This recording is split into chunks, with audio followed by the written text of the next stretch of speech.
Visit India's first underwater tunnel aquarium at VGP Marine Kingdom, Chennai. பாஜகவின் வீழ்ச்சிக்கு அண்ணாமலை காரணமாக இருக்கப் போகிறார் என்று மதிமுக முதன்மை செயலாளர் துரை வைகோ கூறியிருக்கிறார். திருச்சி செய்தியாளர்கள் சந்திப்பில் அவர் பேசியதை பேட்டி அரசியல் பகுதியில் பார்க்கலாம்.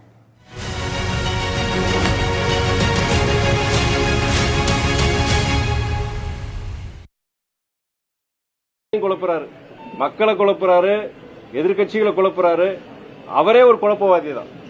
அதனால நீங்க அவர் சீரியஸே எடுத்துக்கூடாது. நீங்க ஊடகவியலர், நீங்க முதல்ல சீரியஸ், நம்ம யாரும் அவர் சீரியஸ் எடுத்துக்கூடாது.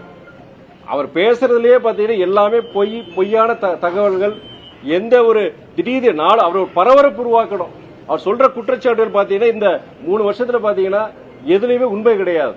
அவர் ஒரு முன்னாள் ஒரு IPS ஆபீசர், ஒரு நல்ல படித்தவருக்காண்டி உங்களை மாதிரி பத்திரிகையாளர் சரி, ஜனங்களும் சரி, நான் உட்பட சரி அதுல ஏதாவது இருக்குமென்று. ஆனா காலப்போக்கில் பொறுத்த வரைக்கும் அவர் ஒரு முரண்பாடுகளின் மொத்த உருவங்கிறத அவர் நிரூபிச்சிருக்கிறார்.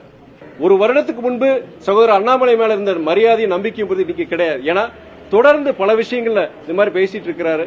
தந்தை பெரியார் பத்தி அப்படிதான் பேசினாரு, பெரிய அண்ணா பத்தி பேசினார். அவங்க கூட்டணிக்குள்ள பிரச்சனை அதிமுகவுக்கும் பாஜகவுக்கும் கூட்டணிக்கு பிரச்சனை என்னன்னு அவர் எல்லாரையும் பத்தி கொச்சப்படுது.